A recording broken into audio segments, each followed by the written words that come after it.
The March of Empire, U.S. expansion from Spanish decline to hemispheric control.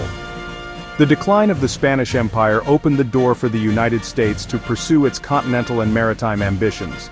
Guided by early notions of manifest destiny, American leaders framed expansion as both inevitable and justifiable. Beginning with Thomas Jefferson's foresight and continuing through a century and a half of wars, annexations and plebiscites, the United States transformed itself from a young republic into a hemispheric and Pacific empire. Spanish decline and Jefferson's vision. Thomas Jefferson saw Spain as a weakening power and predicted that its colonial holdings would gradually fall into American hands. His prophecy, both ideological and territorial, became the foundation for U.S. continental ambitions. The Louisiana Purchase of 1803, a former Spanish colony transferred through France, symbolized the beginning of this process. Jefferson and his successors envisioned a steady absorption of territories as American populations and military strength expanded. Mexico and Central America. Mexico's loss of its northern territories in 1848 marked another critical step. Yet, instability within Mexico soon embroiled the United States in deeper conflict as U.S. forces occupied Veracruz and pushed inland against entrenched militias. This southern campaign extended beyond Mexico. By 1849, El Salvador, Honduras, Nicaragua, and Mosquitia petitioned for annexation out of fear of Guatemalan aggression. Their entry into the Union prompted Guatemala's invasion, which in turn led to its own annexation by 1851. What began as a border dispute evolved into a sweeping continental campaign, reshaping Central America's political landscape under U.S. authority.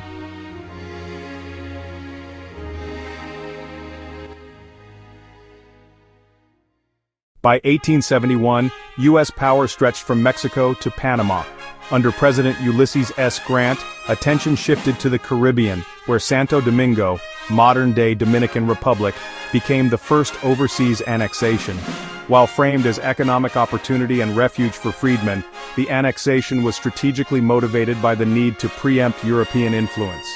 Backed by Central American and Mexican representatives in Congress, the measure narrowly passed, cementing America's first maritime foothold and signaling a shift from continental to overseas empire.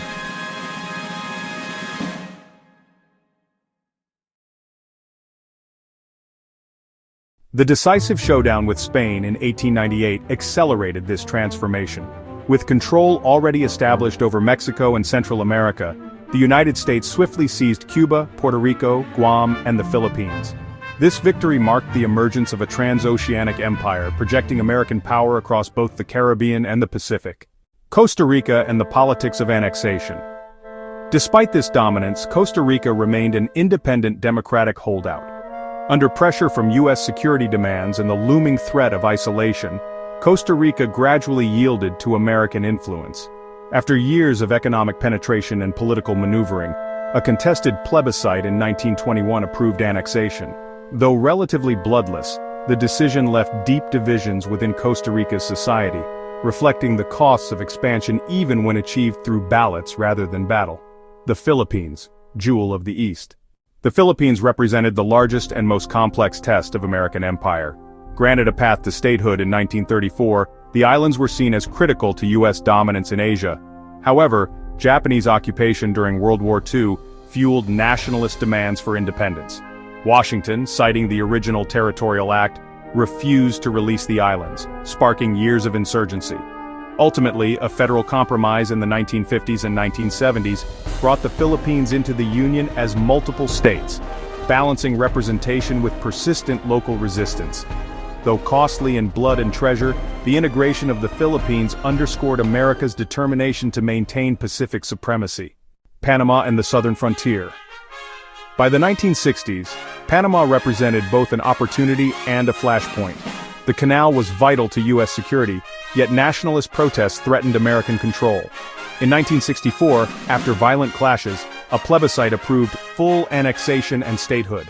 This decision not only secured the canal, but also extended the U.S. frontier to the narrow Darien Gap, symbolizing the final consolidation of hemispheric control.